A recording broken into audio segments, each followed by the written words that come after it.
الحمدللہ رب العالمین والصلاة والسلام علی سید الانبیاء والمرسلین اما بعد فاعوذ باللہ من الشیطان الرجیم بسم اللہ الرحمن الرحیم وما ینطق عن الہوی ان هو الا وحی یوحی۔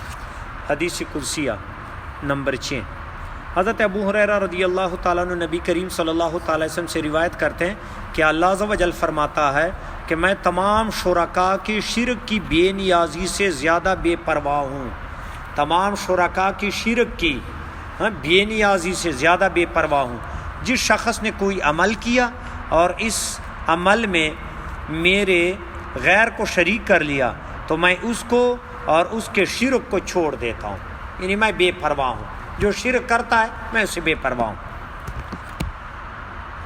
حضرت ابو ہریرہ رضی اللہ عنہ کی دوسری روایت میں جس شخص نے کسی عمل میں میرے غیر کو شریک کر لیا تو میں اس سے بیزار ہوں۔ عمل میں میرے غیر کو شریک کر لیا، یہ ریاکاری، سمجھ میں بات آ گئی؟ عمل میں غیر کو شریک کرنا یعنی جو ہے سجدہ خدا کے لیے لگا رہا ہے لیکن ذہن میں یہ ہے کہ دوسرا بندہ کہے گا بڑا ولی اللہ ہے، تو نے عمل میں کسی غیر کو شریک کر لیا، کسی اور کے لیے کر رہا ہے، خالص خدا کے لیے تو نہیں کر رہا۔ سمجھ میں بات آ گئی؟ تو کہتا کہ جس شخص نے کسی عمل میں میرے غیر کو شریک کر لیا تو میں اس سے بیزار ہوں، اور وہ عمل اسی کے لیے جس کے لیے کیا گیا، میرا اس سے کوئی تعلق نہیں۔ ثواب اسی سے تلاش کرے، اسی سے امید رکھے، وہ اسی پر تجھے جو کچھ دینا ہے اسی سے لے لے، میرے لیے تو نے نہیں کیا، تو نے جو ہے۔ اس لیے یہ ریاکاری کو شرک کہتے ہیں کہ یہ شرک اصغر ہے، شرک اصغر ہے کہ بظاہر عبادت تو اللہ کی کرتا ہے لیکن طلب یہ ہے کہ فلاں بندہ مجھے داد دے دے، داد اللہ سے لے لے کہ اللہ ہی تجھے جو ہے کہہ دے جو ہے کہ واقعی میرا بندہ ہے جو قرب چاہتا ہے یا اچھی عبادت کرتا ہے، تو دوسرے کے لیے جو ہے ذہن میں تو دوسرا بندہ ہے۔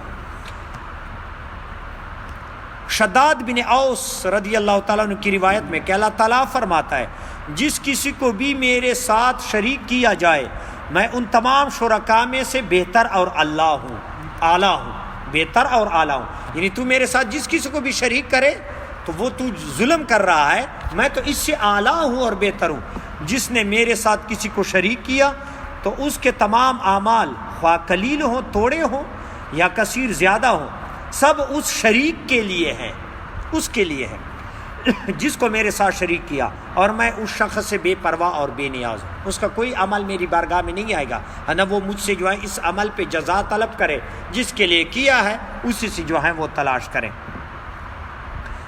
ضحاک رضی اللہ عنہ سے مروی ہے کہ اللہ تعالیٰ فرماتا ہے میں تمام شرکاء میں سے بہترین شریک ہوں، اور جس شخص نے میرے ساتھ کسی کو شریک کیا تو وہ شریک ہی کے لیے ہے۔ اے لوگو اپنے اعمال میں خلوص پیدا کرو۔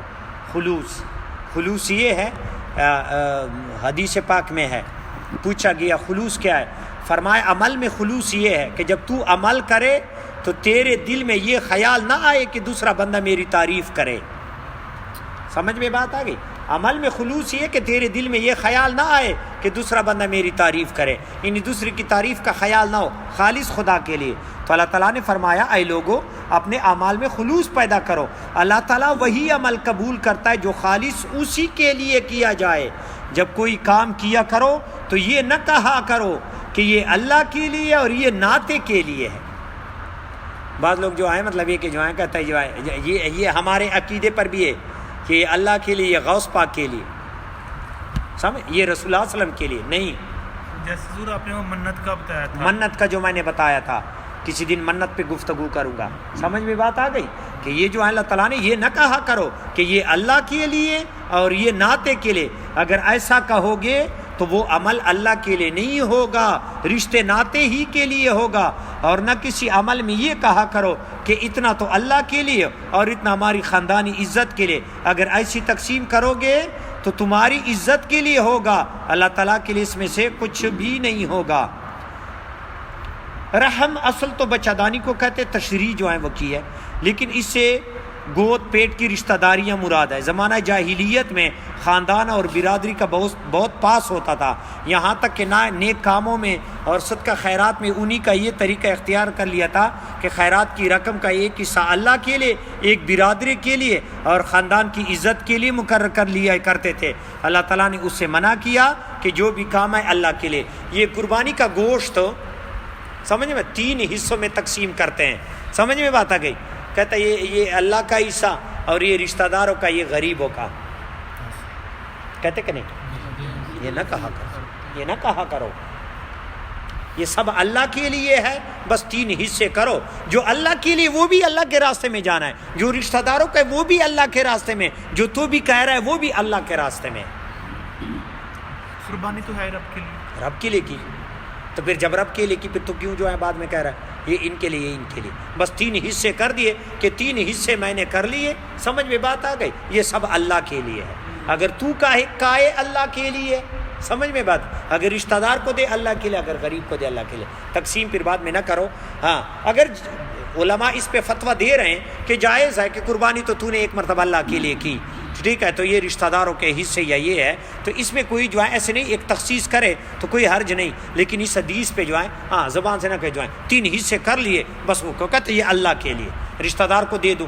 اللہ کے حصے میں رشتہ دار کو نہیں دے سکتے؟ دے سکتے، کہ رشتہ دار کے حصے میں بھی اللہ کو دے سکتے۔ اللہ نے خود تو نہیں کہا نا، رشتہ دار ہی نہیں کہنا ہے، غریب نے کہنا ہے، تو کیوں تخصیص کر رہے؟ سمجھ میں بات آ گئی؟ ہاں 3 حصے کر لے، سمجھ میں بات آ گئی۔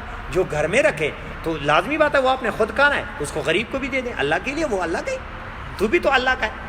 تو اس میں جو ہے یہ اس حدیث پہ بھی جو ہے غور ہو۔ اکثر ایسا ہوتا ہے نا کہ 3 حصے کر لیتے ہیں، یہ اللہ کے نام کا علیحدہ کر دیا، یہ رشتے داروں نے دے دیے، یہی تو یہ حدیث ہے، یہ ہوتے ہیں۔ یہی تو یہ حدیث ہے، سمجھ میں بات آ گئی؟ 3 حصے اللہ کے ہیں، ہاں پھر اس کو کہہ دے یہ میں رشتہ داروں کو دوں گا، سمجھ میں بات آ گئی؟ رشتہ داروں میں سے غریب کو بھی دے سکتا ہے، یہ ضرور تو نہیں کہ رشتہ دار والا پھر رشتہ دار ہی کو دیں گے اور کسی کو دے ہی نہیں سکتے، یا جو اللہ کا حصہ ہے اس میں رشتہ دار کو نہیں دے سکتے۔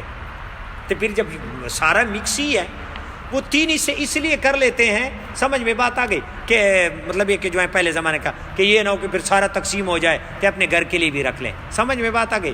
رشتہ داروں میں جو ہے، لیکن 3 حصے میں یہ کہتا ہوں کہ اس میں جو ہے تخصیص نہ کرو، سارا گوشت پڑا ہوا ہے، اپنے لیے تھوڑا سا جو ہے رکھ لیا، جتنا یہ جو اپنے لیے کر لیتے ہیں یہ فریجوں کے لیے ہوتا ہے،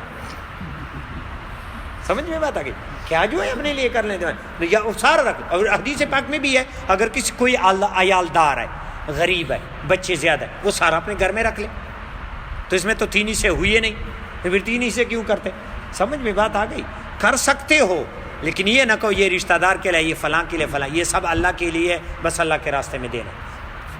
یہ اس حدیث پہ جو ہے تھوڑا سا میرا تو یہی ذہن ہے، اور اس میں ہر جنے اگر کوئی وہ عالم دین کہے گا کہ یہ اس میں جو ہیں تو مطلب یہ کہ میں یہ کہتا ہوں کہ وہ تینوں اللہ کے احتیاط یہ ہیں، شرک سے بچنا جائیں۔ اولیاء تھوڑے تھوڑے پوائنٹوں پہ بھی جو ہیں احتیاط کرتے ہیں، 3 حصے کر لو، لیکن کہو 3 حصے اللہ کے ہیں، 3 حصے اللہ کے ہیں، صرف جو ہے 3 حصے اس لیے کیے کہ چلو گھر کے لیے بھی جو ہے بچوں نے بھی کھانا ہوتا ہے، رشتہ داروں کو بھی دے دیا، غریبوں کو بھی دے دیا، لیکن جو تخصیص ہو کہ یہ رشتہ دار کا یہ جو ہے تو وہ واقعی وہ رشتہ دار کو دیں گے۔ اگر کوئی رشتہ دار رہ گیا تو پھر اس کو کدھر سے دیں گے؟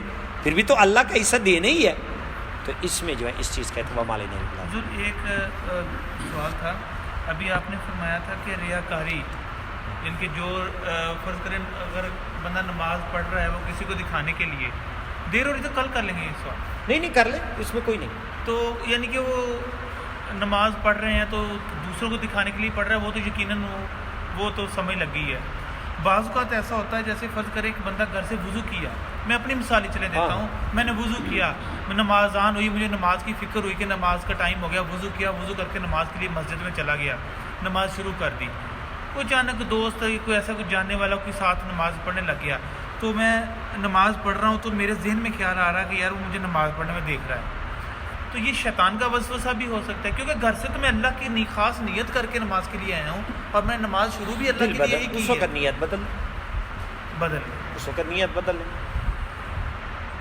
مجھے دیکھ رہا ہے، نیت بدل یا الہی تیرے لیے پڑھ رہا ہوں، وہ دیکھے یا نہ دیکھے، وہ داد دے یا نہ دے، میں اچھا پڑھوں غلط پڑھوں یا الہی تیرے لیے، اور نیت خالصاً ہوتی بھی اللہ ہی کے لیے، ہاں جی، لیکن ذہن میں وہ وسوسہ آتا ہے۔ نیت تو ہم کرتے ہیں یا اللہ تیرے لیے، صدقہ کس لیے دیتے؟ اللہ کے لیے، بعد میں جو کہتا ہے کہ اخبار میں میرا نام آئے یہ کام خراب ہو جاتا ہے دے دے تو اللہ کے لیے دے دیتے ہیں، بعد میں جو ذہن میں آتا ہے کہ یار جو ہے اسپیکر میں بھی میرا نام لے لے، یا کہے کہ یار فلاں بندے نے پھر اتنا دے دیا، یہ پھر کام خراب کر دیتا ہے اس چیز میں۔ ایک سوال ہو رہا ہے کہ میں اپنے والدین کے لیے میں کلمہ شریف پڑھ رہا ہوں، میں ان کا نام لے کے نا میں اسٹارٹ کیا کہ میں نے 1 لاکھ کلمہ پڑھ کے مجھے بخشنا ہے.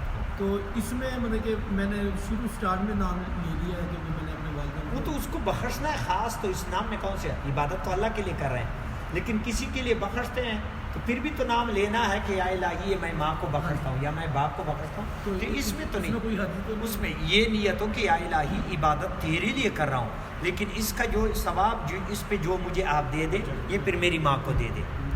سبحان اللہ, ٹھیک ہو گیا. یہ کہ یا الہی یہ عبادت آپ